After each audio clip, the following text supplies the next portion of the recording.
Good morning, everybody. I like that. Welcome. I'm George Vincent, Chairman of the Board of Trustees for Cincinnati Museum Center at Union Terminal. It's my privilege to welcome you to today's ceremony. We're gathered here to recognize and honor one of history's greatest explorers, our own Neil Armstrong. The importance of this day is reflected in the fact that today's presentation is being shown live on NASA television, in the distinguished representatives we have on hand, and also in the unsolicited notes of congratulation we have received, including a note from Ambassador Rob Portman, a letter from Congressman Steve Shabbat, a copy of special remarks which Congresswoman Jean Schmidt will read into the congressional record next week, and special gifts from world-renowned authors Ray Bradbury and Jonathan Winters. On hand with us today, I'd like to acknowledge some of the very special guests we have present in the audience. First, Mrs. Carol Armstrong. We have one of Neil's sons, Rick Armstrong, is here. We have one of his daughters-in-law, Wendy Armstrong, and two granddaughters, Kaylee and Oksana Armstrong. Good to see you guys. We have Mrs. John Glenn. We've got Mrs. Michael Griffin, wife of NASA's administrator, and a number of elected officials, both statewide and here in Hamilton County. I want to thank you again for coming and for supporting Museum Center.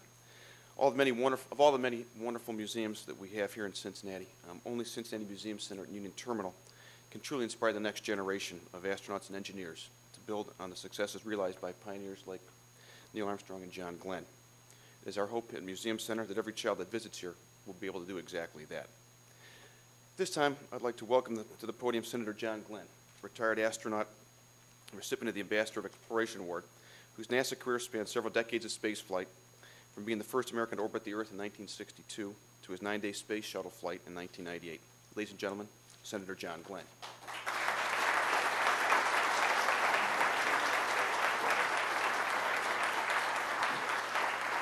Thank you. Thank you all very, very much. I'm glad to be here. And this center has developed into quite a center here. And we were here back when they dedicated this many, many years ago, and enjoyed that visit very much then, too. But it's always great to be here and get together with Neil and Carol again and to see them. And to help with this honoring of Neil and the presentation of the piece of what he hauled back home here way back in 1969. And what a great day that was. I'm sure many of you remember that day just as well as I do. But if you can imagine Neil on that day, imagine yourself backing down onto the moon. And you're slowing down, you're backing down very slowly. The fuel is running out, you're getting ready. You finally go vertical at the last minute. You finally let down. And I think Neil had something like 15 seconds of fuel left at that time. In other words, almost to the point of abort and get out of here. And that wouldn't have been, that was after, of course, going some 250,000 miles across space to get to the moon. First time we'd ever tried a landing there. And there were just a few seconds between success and failure on that mission. And the accuracy of the gauges in those tanks was not such that you could really gauge it down to the final second or two. So it was getting very, very tight.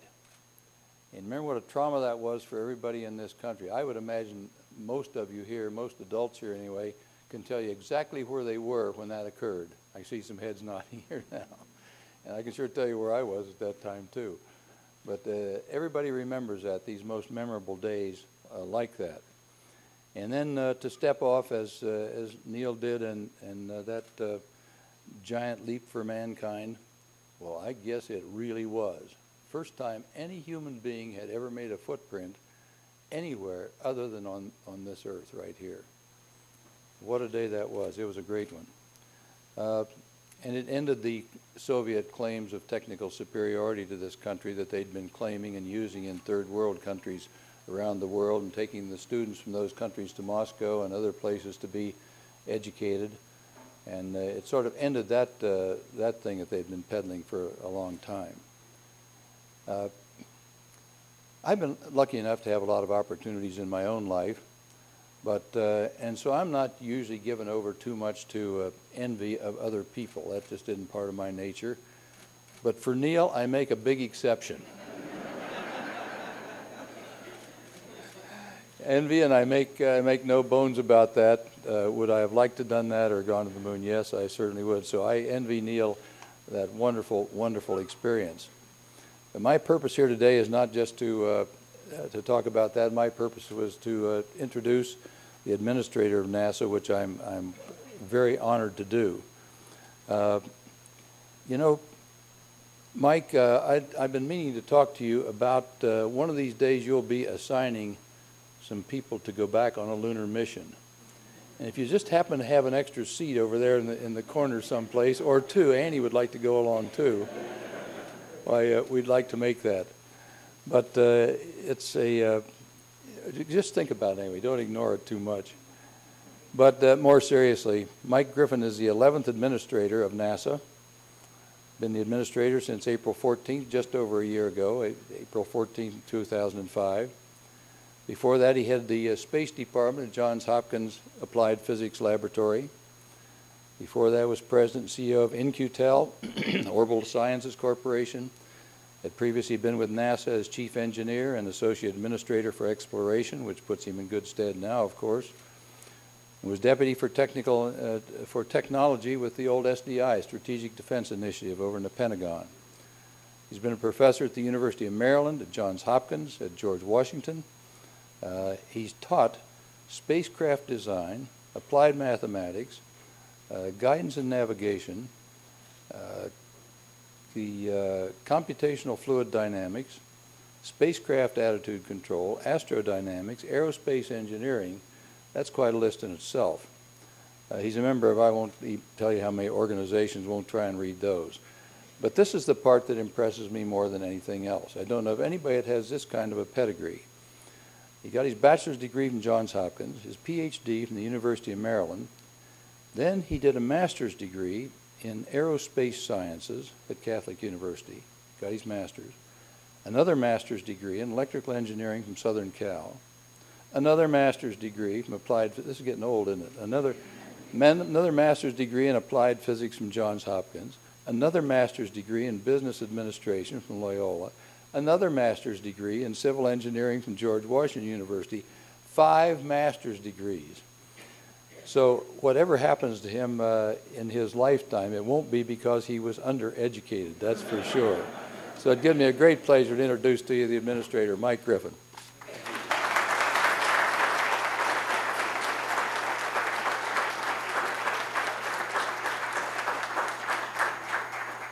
Thank you, Senator Glenn, for that nice introduction. Actually, there's a goodly number of people out there who think that despite how much time I've taken trying to get it right, that I still don't know enough. I hear from them regularly. I'm a government bureaucrat, and I am honored to be here today speaking between two of America's greatest heroes and greatest aviation and space pioneers. Though I am merely a government bureaucrat, I have been in love with aviation and space since before I can remember that I was. And so it is an honor to have been appointed to this position and to be here today. We are about to confer upon Neil Armstrong the same award given to numerous others of our pioneering astronauts and engineers in the early days of the U.S. space program. The same award that was conferred upon John Glenn just a few weeks ago.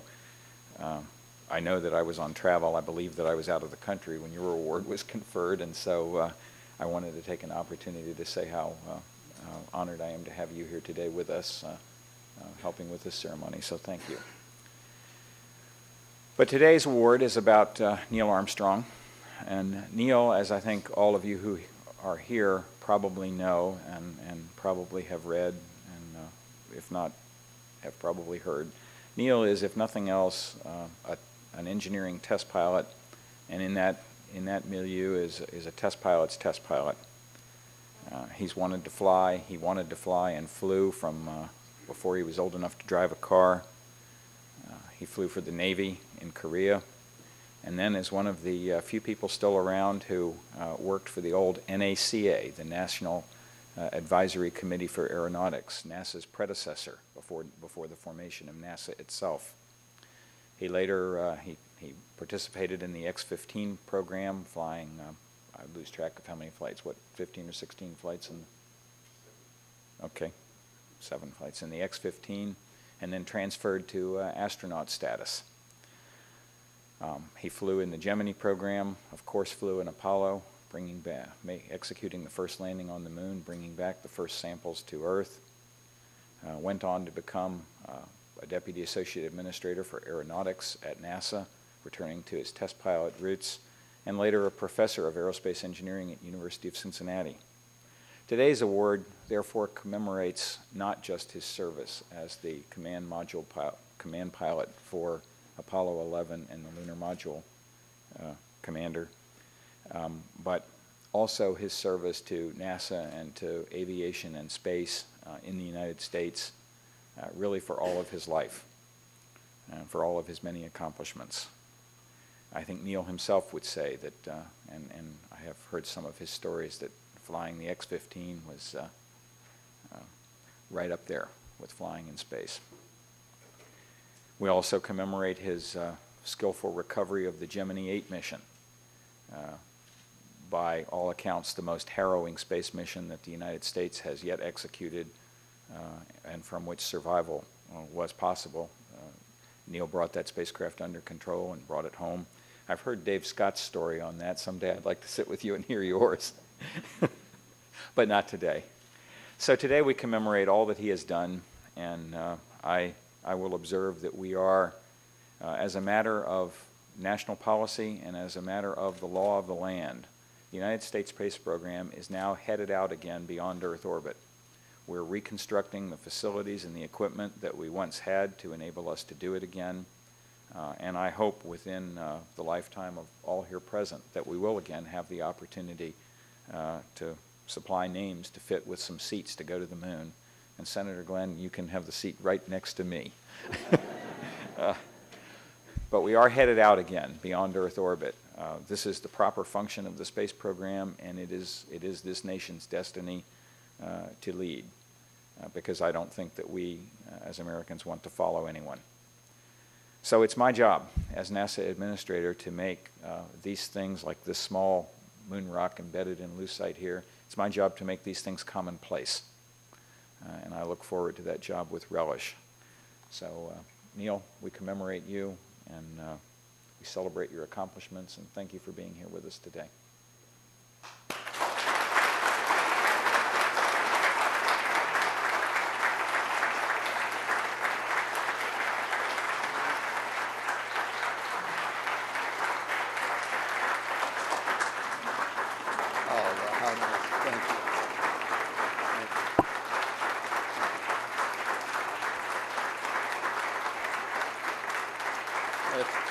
Thank you so much. Thank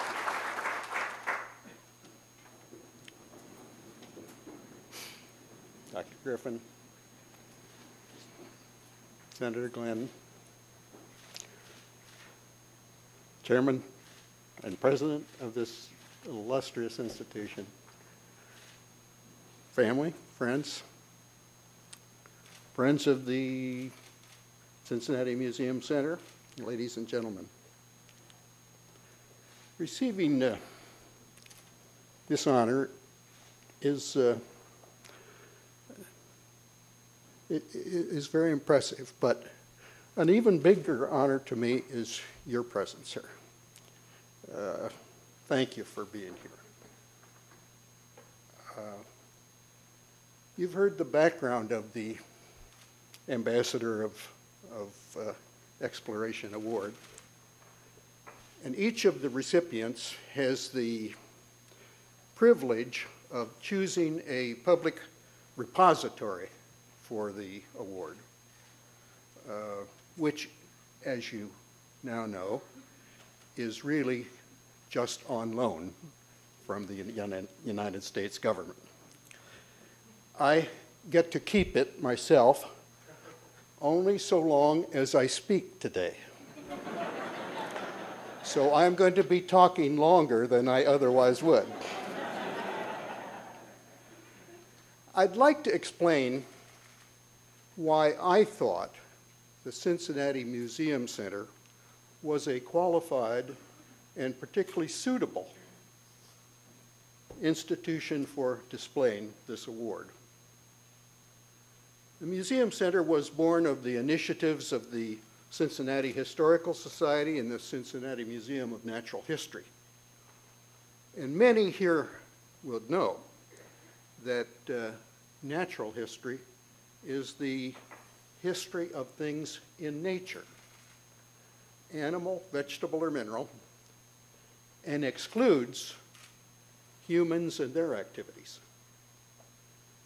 So we might conclude that the recounting of human activities is therefore, by the process of elimination, unnatural history.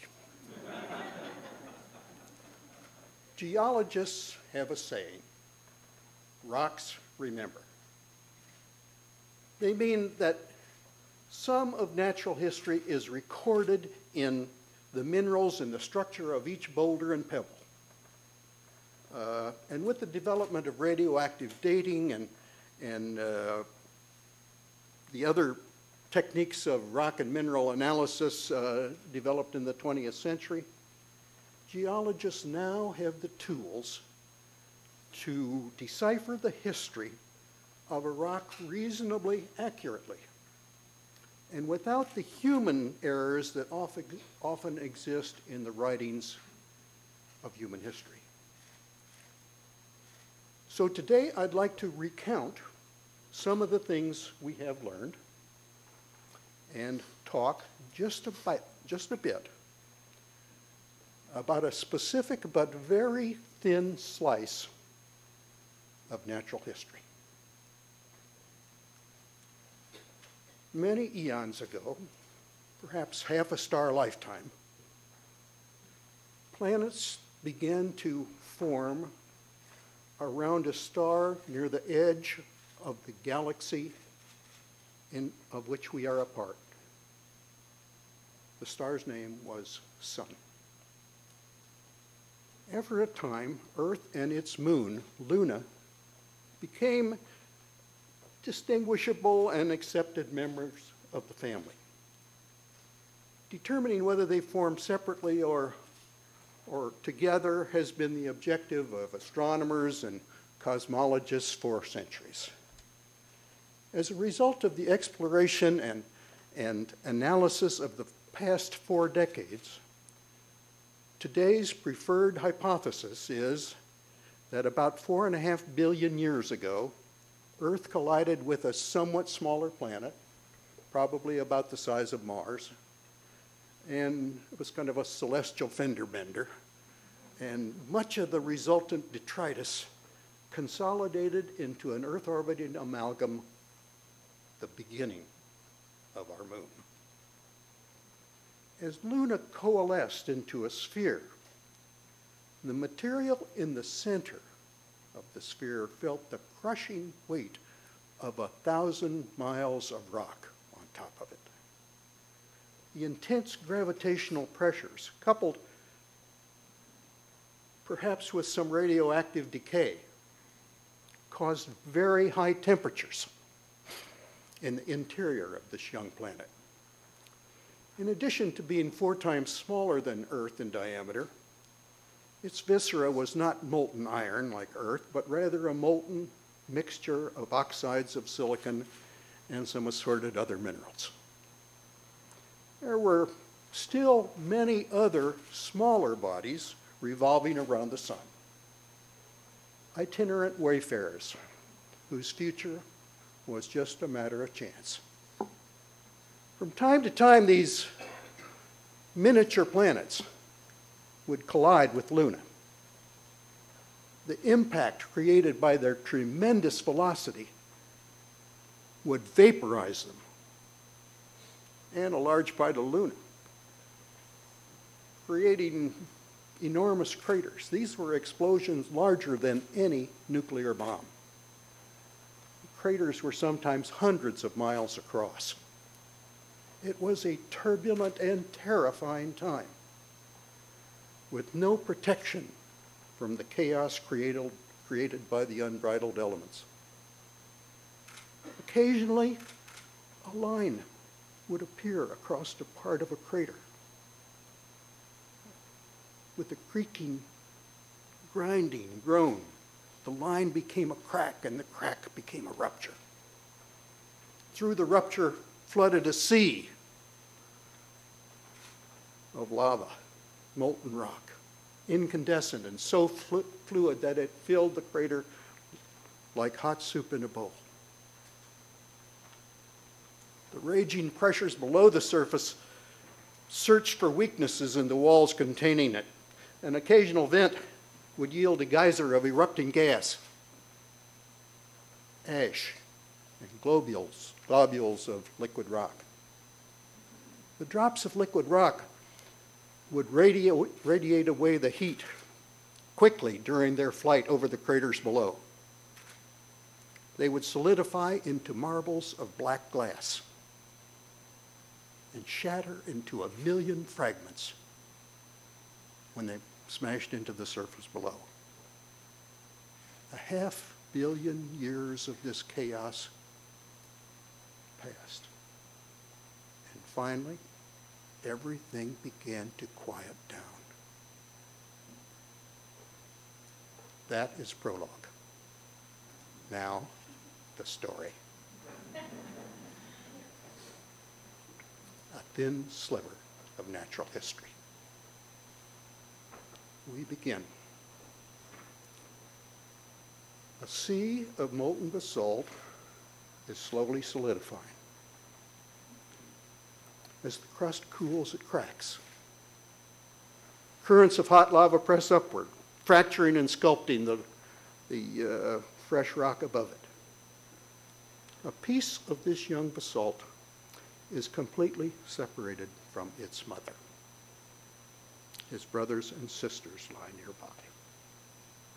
Let's call him Bach. Bach opened his view to the clear black sky above him. All was not completely quiet. Occasionally the ground would tremble from a nearby impact of an isolated meteor. The ejector from a new crater would pass high over Bach, crashing into the rocks miles away and making new but smaller craters. Sand particles from these craters peppered Bach, his siblings, and his neighbors. In the sky above, the sun would rise in the east and parade majestically across the sky set in the west. The earth also set and rose with regularity. Occasionally, new stars would burn with fiery brilliance against the velvet blackness, then settle down into a constant gleam. Bach never saw a star twinkle, save when it passed through the thin band of atmosphere around Earth. Constellations changed their shape and their appearance as stars appeared, moved, and disappeared. During the next 500 million years, Bach changed as he grew into adulthood. The crystals of plagioclase, which had somehow formed during his solidification, added a few plates of molecules. He felt this gnawing in his viscera like a cancer. Occasionally, he thought he felt the itch of change in olivine in his vesicles. It was not organic life, but in his universe, and by his standards, it was life. 20 grams of Bach was severed one day when a light-colored visitor from a crater far to the north fell on him. Bach's statistics were weight 2.24 kilograms, age 600 million years. Now he went through one of the first of some traumatic experiences throughout his lifetime. He didn't know what hit him. He was catapulted into the sky, flying toward the crater Masculine at a prodigious height and speed.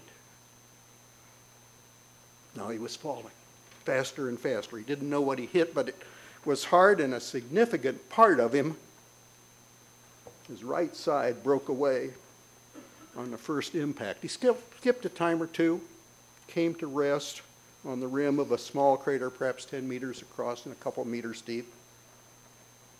He took stock of himself. He had left all his relatives and neighbors far behind. Who knows whether they were vaporized, melted, or carried off to the far northeast past the Sea of Crises. Bach was alone. He'd lost a good bit of weight, but he was still healthy. He was still young. He would survive. It took about 500 million years to get over the experience and settle down. But now he could take some time and observe what was happening in the sky. The sun looked about the same, a bit further away perhaps. The earth was still in terrible upheaval. Cataclysmic change in the appearance of that planet was an everyday occurrence. Torrential forces seethed below the surface of Earth, and when that surface ruptured, the film of atmosphere turned opaque. Ash from volcanism. When the film cleared, the blue of the oceans dominated the color of the planet. That time would later be called the Archaeozoic era, one of the earliest of the great geological ages of Earth. If there was any organic life on Earth, it was only limy sea plants. A peculiar thing happened. Earth started to slow down in her path across the sky. Finally, Earth reversed direction. Then another reverse and another. The arcs were getting smaller. Finally, Earth stopped. Permanently installed 23 degrees west of the zenith. Bach could always find it there, changing from new Earth to half Earth to full Earth, back to half Earth, cycle over and over again in endless repetition, a dependable and permanent clock in the sky. Another millennium went by, 1,000 millennia. Bach never tired of watching the changing Earth. Continents would creep out of the sea, at first furtively, then defiantly. An enormous mountain range was squeezed out of the shield now called Canada, only to give up after a time and subside back under the sea. Another millennium went by. Luna was quiet.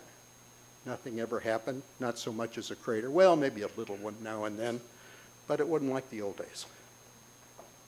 Bach could feel an occasional tremble from somewhere deep within the planet. Perhaps an occasional geyser of gas, nothing more. Bach was 3 billion years old now, 3B. Earth was coming out of the Proterozoic era, the time of the first algae, and perhaps the first animate cells. Over the years, the sting of an occasional micrometeorite bombardment or particles in the wind coming from the sun was a little wearing on Bach. He was probably a few grams lighter in his middle age. Earth still couldn't make up its mind what it wanted to be. Continents bobbed up and down below the sea like Halloween apples. Plants started appearing on the land. Amphibians developed, ventured out into the sea, and eventually learned to stay on the land. And during the seemingly infinite time it took to build the great mountain ranges of North America, Europe, and Asia, Bach reached the age of 3.5. Luna remained quiet. Volcanoes were active in North America, and dinosaurs roamed the earth. They had disappeared almost before Bach noticed them. An entire chapter in organic history. When Bach was 3.65, the first of the Rockies were being formed. Bach took a nap. He missed the evolution of the mammal, the rise of the Sierra Nevada, the beginnings of man, the ice ages. He missed Plato and Genghis Khan and Darwin and Tsiolkovsky, he couldn't have guessed his nap would end with another traumatic experience, in some ways similar to the one 3 billion years before. It started with a rude awakening one morning, one lunar morning. A peculiar white creature was lifting him with an unusual metal device. He was roughly thrown into a box with some acquaintances he knew only slightly, and then the lid was closed, and it was dark. There was a brief force, then a sense of lightness for a time, then another brief force, then his weight somehow returned and changed. He felt at least 6 times heavier than the 190 grams he had weighed on back in the Sea of Tranquility on Luna. Suddenly, the lid opened. There was light, and more of those strange creatures, somehow different, and peculiar mechanisms, and there was a strange pressure of an atmosphere. And there was a number beside him, 10071. Clearly, they didn't know his name. More trouble, he was being dismembered. First a small slice, then another, then a big hunk, couple of large pieces. He felt like he was getting back down to his normal weight, but at a terrible penalty in size. Bach was now on Earth. Statistics, color, light gray, Earth weight, 117 grams, age, 3.7b. Now, I have an admission to make. I was not completely truthful about Bach. He could not have seen Earth as clearly and as often as I indicated, because during much of his middle-aged years, he was buried under the lunar surface. Thanks probably to a nearby meteor strike, he was returned to the surface where he rested and enjoyed the scenery for the next 300,000 years. So I lied. It's what authors call literary license. I embellished the story, but I wanted you to know the changes on Earth that Bach would have seen had he been in the proper position.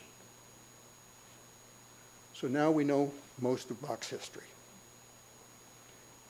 And if you want to see Bach and have him clarify any points that may have been obscure, you may do so. He is, or at least part of him is, right there. The sample on the award is a chip of 2.039 grams. A chip off the old Bach, you might say.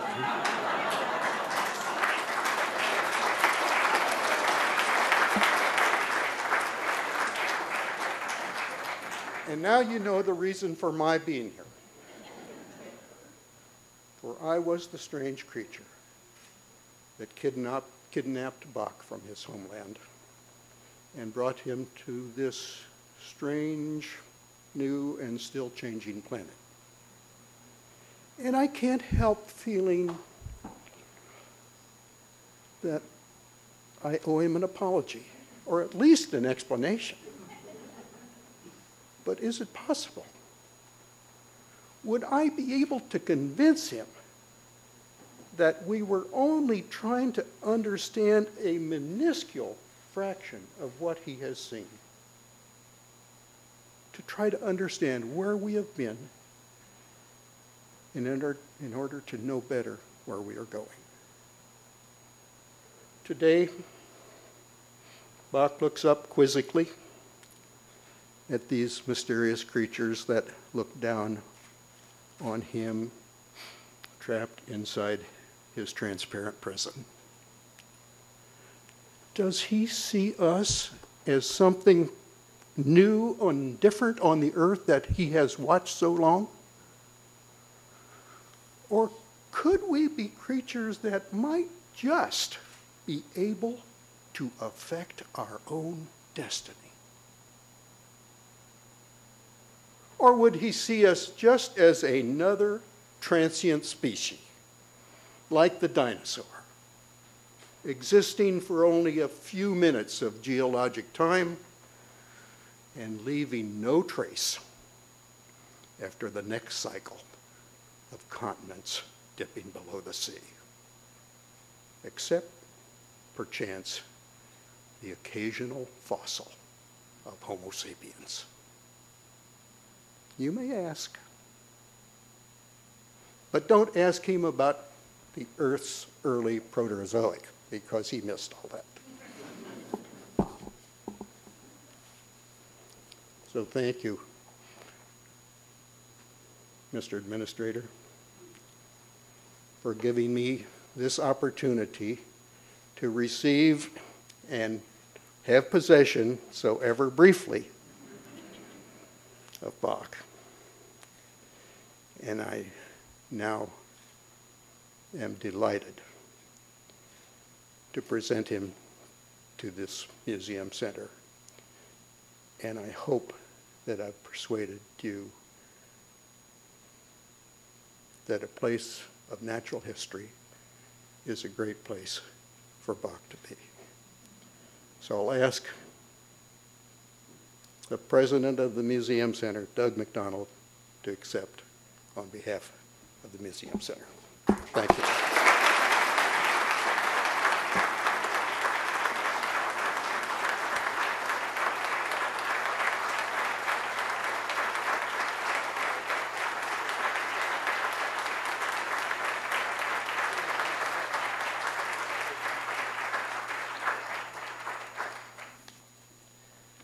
Thank you, Neil, and we know that with many associations you have in the world that it's a real honor that you've chosen Cincinnati Museum Center to be the recipient of, I guess we have to relabel it in the exhibit, but Bach.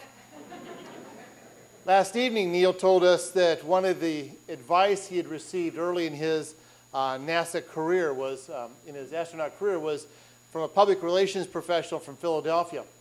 And this public relations professional who came, and they hadn't thought about all the public interest that might happen with space exploration, and so they'd called on this person to come and to give them expert advice.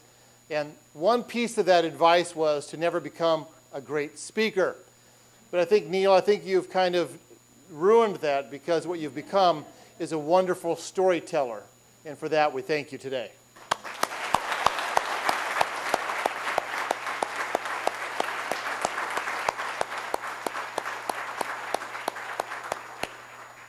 At this time, we'd like for everybody on the stage to come up here, and we'll officially commemorate the passing of this lunar sample. And if we come up here and take a few photographs.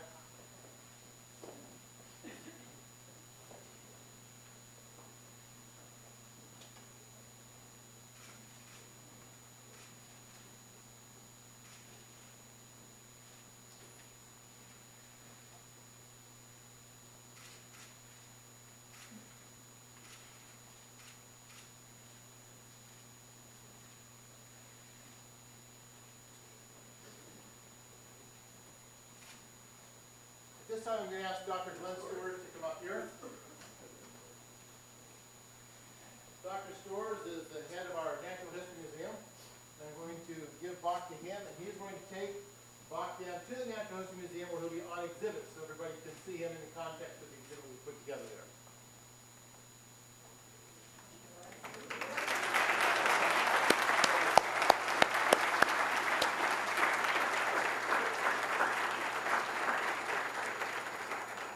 At the conclusion of this program, we would encourage each of you to visit the Museum of Natural History and Science, and we're going to incorporate in that, human endeavor into that as well. And if you did not get a ticket on the way in, please pick one up on the way out. We'd like for you to very much see part of a new, although modest, exhibit for astronomy and space exploration. And this exhibit will feature the moon rock Apollo artifacts on loan from the Smithsonian Institution, a detailed replica of Neil's spacesuit that he wore on the moon, a display of meteorites, rocks from space that have been found here on Earth, and a beautifully produced and updated video presentation, which is updated daily and produced by NASA, which informs the public of the latest discoveries in astronomy and updates to NASA missions. I'd also like to thank George and Ellen Revachol, whose generous support made this new exhibit possible. Thank you to John Glenn, Dr. Giffen, and all the NASA officials who were gathered with the touring exhibit and the OmniMax film last year, and all of the ongoing educational opportunities that our organizations collaborate on throughout the year. NASA and Cincinnati Museum Center make great partners, and we appreciate that. I would like to thank all of you for coming to the ceremony and welcome you to see this new exhibit in the Museum of Natural History. And on behalf of Cincinnati Museum Center, thank you and enjoy the rest of your day.